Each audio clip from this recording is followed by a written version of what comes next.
وَإِذْ وَاعَدْنَا مُوسَى 40 لَيْلَةً ثُمَّ اتَّخَذْتُمْ الْعِجْلَ.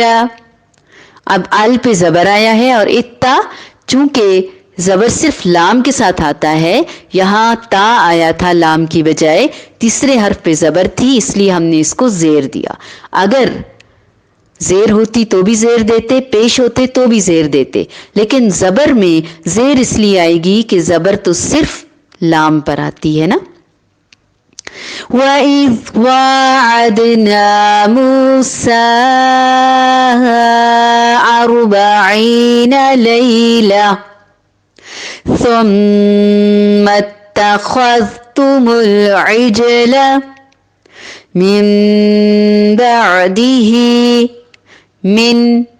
بعده. اگر الگ الگ پڑھیں گے تو اظہار ہوگا، نون ساکن کے بعد حرف با آنے کی وجہ سے ملا کے پڑھیں گے تو اقلاب ہوگا، نون کی آواز میم میں بدل جائے گی. من بعده وأنتم ظالمون. وَإِذْ وَاعَدْنَا مُوسَى 40 لَيْلَةً ثُمَّ اتَّخَذْتُمُ الْعِجْلَ مِنْ بَعْدِهِ وَأَنْتُمْ ظَالِمُونَ. اور اذ جب، یہ ساری آیات وَإِذ سے شروع ہو رہی ہیں آلموسٹ. اور اذ جب، وعد وعدہ کیا، نہ ہم نے موسیٰ علیہ السلام سے 40. ہم کہتے ہیں نا میں نے ربع سپارہ پڑھ لیا ہے، پھر نصف آتا ہے، ربع چوتھا حصہ، 40 4 سے ہے. لیلتن رات، ثم پھر، اتخذ بنا لیا، تم نے، العجل بچھڑے کو، من سے، بعد ہی اس کے، اور حالانکہ، انتم تھے تم، ہو تم، ظالمون ظلم کرنے والے. اور ہم نے حضرت موسیٰ علیہ السلام سے 40 راتوں کا وعدہ کیا، پھر تم نے اس کے بعد بچھڑا پوجنا شروع کر دیا اور تم ظالم بن گئے. یعنی اللہ تعالیٰ نے تمہاری آنکھوں کے سامنے، تم دیکھ رہے تھے، فرعون کو غرق کیا، برباد کیا، تمہیں سمندر پار کیا تمہارے ایمان اور تقوی کی بدولت. جب ایمان کا لیول بہت ہائی ہوتا ہے تو ایمان کی تپش کے آگے آگ نہ صرف ٹھنڈی بلکہ گلو گلزار ہو جاتی ہے. جب ایمان بہت ہائی لیول پر ہوتا ہے تو سمندر کی ٹھاٹھیں مارتی ہوئی طوفانی لہریں اور موجوں کا کوئی زور نہیں رہتا، اس ایمان کے سامنے وہ کمزور پڑ جاتی ہیں، بلکہ وہ اللہ کے حکم سے 2 ٹکڑے ہو جاتی ہیں اور رستہ دے دیتی ہیں. آج بھی ہو گھر ایمان ابراہیمی پیدا تو ہو نہیں سکتا کہ آگ گلو گلزار نہ ہو. آج بھی ہم سے اسی ایمان کا تقاضا ہے. یہ کورونا ہمارا کچھ نہیں بگاڑ سکتا، ہمارے گناہ ہیں جو کورونا سے زیادہ خطرناک ہیں جو ہمیں بگاڑ رہے ہیں.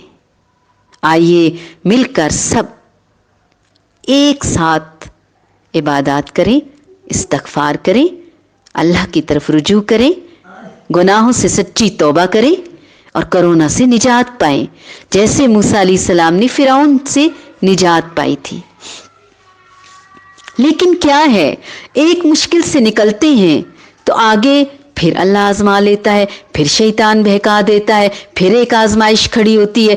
ہر آزمائش سے ہم نے ایمان کی طاقت اور زور سے ہی سرخرو ہونا ہے انشاءاللہ. اللہ تعالیٰ نے حضرت موسیٰ علیہ السلام کو پار لگایا، پہلے اپنے پاس بلایا، 40 راتوں کا وعدہ کیا، تورات دی، معاملات سمجھائے، احکامات دیے۔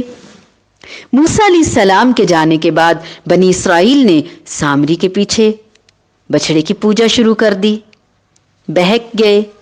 انسان کتنا ظاہر پرست ہے نا، اللہ تعالیٰ کی قدرت کی بڑی بڑی نشانیاں اسے نظر نہیں آتی، لیکن وہ کہتا ہے کہ ان دیکھے بن دیکھے رب تعالیٰ کی عبادت اسے مشکل نظر آتی ہے، اور بت اور مختلف طرح کی پوجا کرنا اسے آسان لگتا ہے، جو چیزیں اسے ظاہری نظر آ رہی ہوتی ہیں۔ بہرحال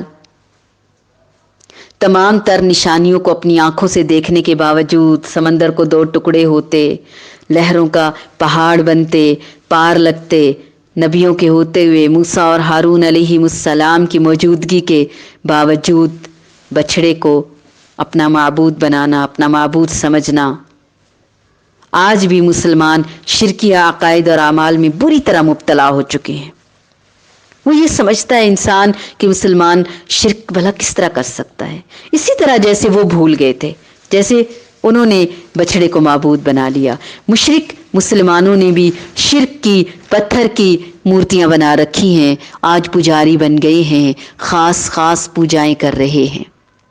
صرف مشرک ہی شرک نہیں کر رہے، مسلمان بھی۔ اور شرک ایسی وبا ہے، ایسا وبال ہے کہ رات گہری اور تاریک ہو، گپ اندھیرا ہو، چٹان سیاہ کالی ہو اور اس پہ سیاہ کالی رینگتی ہوئی چیونٹی جیسے نظر نہیں آتی، اسی طرح شرک کا بھی کسی کو پتہ نہیں چلتا۔